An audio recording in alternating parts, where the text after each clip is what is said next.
Dieu vous bénisse. Merci. C'est bien. Merci beaucoup, Pasteur Guiteau. Avec les quelques minutes qui nous restent ensemble, je vais juste lire un passage pour un peu ce que le Seigneur avait mis sur mon cœur en lien avec ce qu'on est en train ce qu'on a entendu ce matin avec la mission que le Seigneur nous a donnée dans le psaume 67. Donc, je vais vous inviter à lire avec moi quelques instants. On va juste prendre quelques instants et vous dire qu'est-ce qui nous motive comme Église? Qu'est-ce qui nous motive en tant que chrétiens d'investir dans la mission, de supporter les missions en Haïti, de supporter les missions au Chili et puis à travers notre fellowship, plusieurs autres missions aussi? Eh bien, le psaume 67 est vraiment ce qui doit nous motiver, mais aussi une prière que le Seigneur a donnée à son peuple dans le psaume 67. On lit ceci: au chef des chantres, avec instruments à cordes, psaumes, cantiques. Que Dieu ait pitié de nous et qu'il nous bénisse, qu'il fasse luire sur nous sa face, afin que l'on connaisse sur la terre ta voix et parmi toutes les nations ton salut. Les peuples te louent, ô Dieu, tous les peuples te louent. Les nations se réjouissent et sont dans l'allégresse, car tu juges les peuples avec droiture et tu conduis les nations sur la terre. Les peuples te louent, ô Dieu. Tous les peuples te louent. La terre donne ses produits. Dieu, notre Dieu, nous bénit. Dieu nous bénit et toutes les extrémités de la terre le craignent. Les psaumes, c'était les cantiques, vous le savez, les cantiques qui étaient chantés par le peuple de Dieu à diverses occasions. Il y a plusieurs types de psaumes. Mais ça, c'est un psaume qui est vraiment une prière. Et à certains endroits dans le psaume, dans notre traduction, je pense que ça nous est pas rendu exactement comme des requêtes, mais je pense que au cœur de ce psaume-là, ce sont des requêtes de prière. Un des éléments que je vois dans ce psaume-là, puis qu'on peut considérer, c'est que les psaumes étaient les prières de Jésus lui-même. Lorsque Jésus était sur la terre, quelles étaient les prières? Quelles étaient les prières qui inspiraient son temps avec Dieu? Je suis convaincu que le Seigneur Jésus priait des psaumes. Et de se placer dans une perspective où c'est Jésus qui est en train de prier ce psaume-là, nous aide à voir le cœur du Seigneur Jésus lui-même, nous aide à voir le cœur de Dieu. Dans les premiers versets, on voit que le peuple de Dieu prie pour lui-même.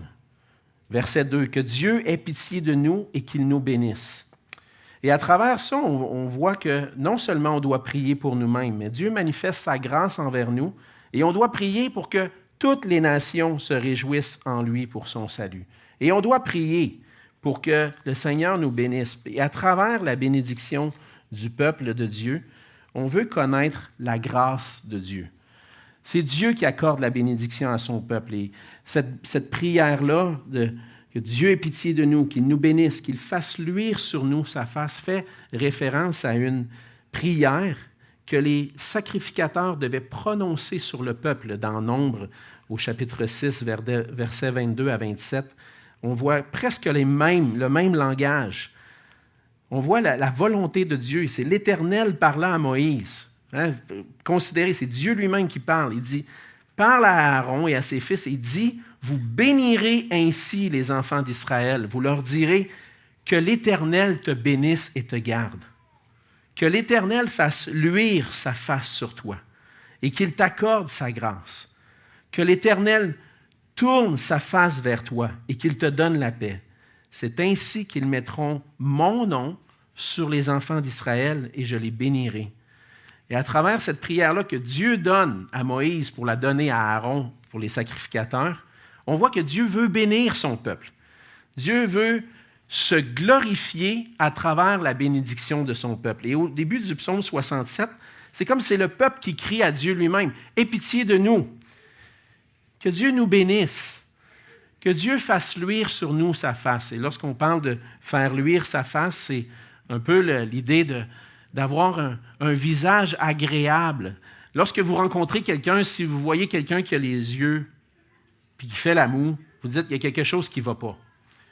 Mais si vous voyez plutôt la personne avec un grand sourire, vous aurez tendance à vouloir aller vers elle. Vous entendez Vous entendez, vous voyez à ce moment-là la bonté de Dieu, la bonté de la personne, mais aussi Dieu, lorsqu'il fait luire sa face, c'est sa bonté. Et lorsqu'on voit cette bonté-là de Dieu envers ses enfants, on voit que Dieu veut bénir. Et on crie à Dieu. On crie à Dieu pour que Dieu nous bénisse. C'est ça notre désir. Puis c'est pour ça qu'on compte sur lui chaque jour.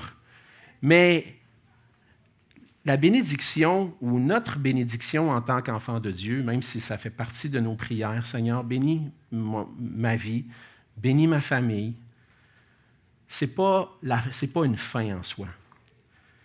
Parce qu'en priant pour que Dieu bénisse, on veut aller un pas plus loin et prier, ce qu'on voit dans la suite du passage, pour que notre Dieu apporte la joie de la bénédiction, la joie du salut à toutes les nations.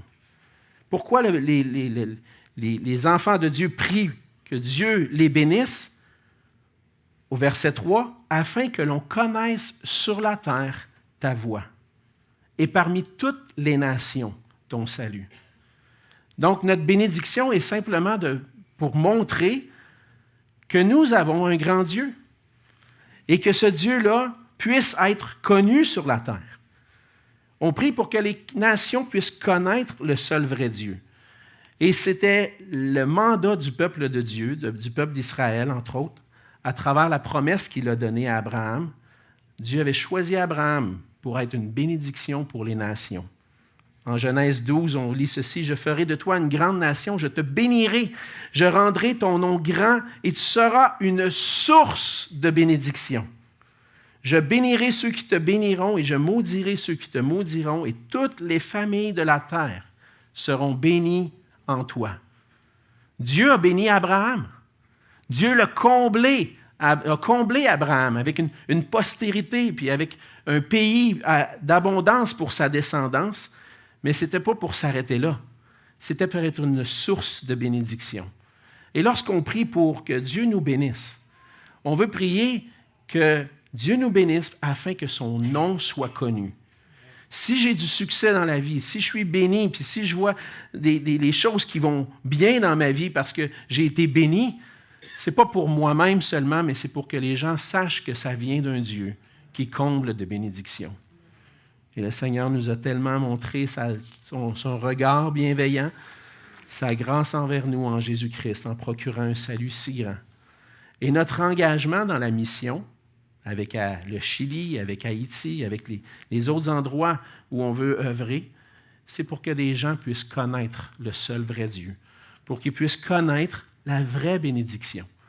Et quand je pense aux enfants en Haïti, à Pasteur Guiteau avec son église et à l'école, je veux que ces enfants-là entendent la bonté de Dieu, qu'ils puissent la vivre, qu'ils puissent la connaître aussi, connaître Jésus-Christ. Dans leurs moments difficiles, dans les difficultés qu'ils traversent, qu'ils puissent eux aussi connaître la bonté de Dieu et se tourner vers lui.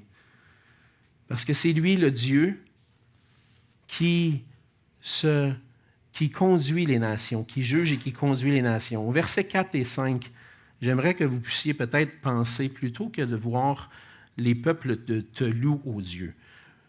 Tous les peuples te louent, les nations se réjouissent et sont dans l'allégresse, comme plutôt une traduction un peu différente, plutôt que de les voir comme à l'indicatif, de les voir comme un subjonctif d'une requête, d'un désir. Je pense que la prière ici est plutôt que les peuples te louent, ô Dieu. Que tous les peuples te louent. Tu nous as bénis, tu t'es fait connaître à nous, et à travers ça, on veut que tous les peuples en viennent à adorer le seul vrai Dieu. Que toutes les nations se réjouissent. Que toutes les nations soient dans l'allégresse. C'est ça notre désir. L'hébreu nous permet de faire cette... C'est comme si on peut le traduire de cette façon-là, et je vois dans le contexte que c'est vraiment la prière. Oui, Seigneur, on veut que tu nous bénisses, mais on veut que ton nom soit connu. Et à travers le fait que ton nom soit connu, on veut que tu sois adoré, que des gens viennent à toi pour connaître le juge qui conduit les nations. Au verset 5, tu juges les peuples avec droiture, tu conduis les nations sur la terre. Et je n'ai pas le temps de développer toute cette idée-là, mais on voit dans le mot « conduire » le fait que Dieu est un berger. Dieu est un berger qui conduit les nations. Et lorsque les nations se tournent vers lui et que Dieu les conduit, les nations apprennent à connaître le bon berger, celui qui les conduit, celui qui les conduit vers la vie éternelle. Et notre désir, ce n'est pas seulement que la bénédiction, on recevoir la bénédiction ou que Dieu soit connu à travers nous, mais que ça puisse tourner à la gloire de Dieu et que notre Dieu soit adoré dans toutes les nations. C'est le refrain qu'on a lu au verset 4, que les peuples te louent, ô Dieu. Tous les peuples te louent. Verset 6, ça revient, que les peuples te louent, ô Dieu, que tous les peuples te louent. C'est le refrain. Le but ultime de ma bénédiction, c'est la gloire de Dieu. Et c'est ce qu'on désire. On veut faire connaître la bonté de Dieu dans toutes les nations pour que Dieu soit adoré dans toutes les nations. Et que les nations puissent connaître la grâce du salut en Jésus-Christ. La gloire de Dieu dans les nations est venue et viendra par Jésus-Christ. On lit dans l'Apocalypse au chapitre 5, les versets 9 et 10. « Et il chantait un cantique nouveau en disant, « Tu es digne de prendre le livre et d'en ouvrir les sceaux, car tu as été immolé. Et tu as racheté pour Dieu, par ton sang, des hommes de toute tribu, de toute langue, de tout peuple, de toute nation, et tu as fait d'eux un royaume et des sacrificateurs pour notre Dieu, et ils régneront sur la terre. » On voit dans la vision de Jean, que l'agneau qui a été immolé a versé son sang pour que des gens de toutes les nations puissent être pardonnés de leurs péchés, qu'ils puissent trouver en lui la réconciliation avec Dieu, en plaçant leur foi en lui. Et à travers ce que Christ a accompli, Christ a racheté des gens de toutes les nations, pour que toutes les nations le louent. Et le psaume 67, je crois que c'est une prière que nous devrions prier, qu'on doit prier pour dire, Seigneur, bénis-nous, mais pas que ça ne s'arrête pas là, qu'à travers notre bénédiction, tu sois connu, mais non seulement que tu sois connu, mais que les nations se tournent vers toi et que tous les peuples te louent. Moi, je vois cette vision-là dans ce que Jean décrit, des gens de toutes les nations, de toutes langues, de toutes tribus rassemblés autour du trône, des rachetés parce qu'ils ont cru en Jésus-Christ et qui louent Dieu pour l'éternité. C'est ça notre motivation pour la mission, la gloire de Dieu. Et lorsqu'on vient devant vous, on vous présente des projets, des boîtes cadeaux, de soutien à un ministère d'institut biblique ou toutes sortes peu importe le ministère, ce qu'on veut, c'est des gens qui se tournent vers Dieu et qui l'adorent. Et ça devrait être notre prière. Ça devrait être notre prière. Je vais conclure avec ceci. La prière qu'on voit dans le psaume 67 devrait être notre prière. Seigneur, bénis-moi, mais je ne veux pas que ça s'arrête là. Je veux que ton nom soit loué par toutes les nations. Et ce matin, je veux parler à chacun d'entre vous. Où en sommes-nous dans nos cœurs? Désirons-nous voir Dieu loué et adoré? Désirons-nous voir les peuples se tourner vers lui? Et si c'est ça qui nous motive, on va prier le psaume 67 et prier que toutes les nations te louent, Seigneur. Je ne suis pas assez. Moi, ma bouche tout seul, ce n'est pas assez. Je veux voir une église remplie de gens qui louent Dieu. Mais pas seulement une église, je veux voir des églises. Je veux voir le monde rempli de la gloire de Dieu. Et c'est ce qui nous motive. Et c'est pour ça que l'Église de l'Espoir de Saint-Hubert existe. C'est là notre mission, c'est là notre vision, que le nom de Christ soit connu dans toutes les nations. Et c'est là ce qui doit être notre prière fervente. Alors, ma prière, c'est qu'on puisse prier cette prière-là et qu'on puisse briller pour la gloire de Dieu en faisant connaître son amour en Jésus-Christ. Et merci, Pasteur Guiteau, de nous avoir partagé ce que le Seigneur fait à Dieppe. Ça nous édifie. Puis quand j'entends les nouvelles des Bascounianes, de ce qui se passe au Chili, ça m'édifie aussi. Puis on a des nouvelles de partout. Dieu se glorifie. Et c'est pour ça qu'on veut travailler ensemble. Prions. Seigneur notre Dieu, merci pour ta grâce envers nous et merci pour ce que tu fais partout, non seulement au milieu de nous, mais partout dans le monde, Seigneur.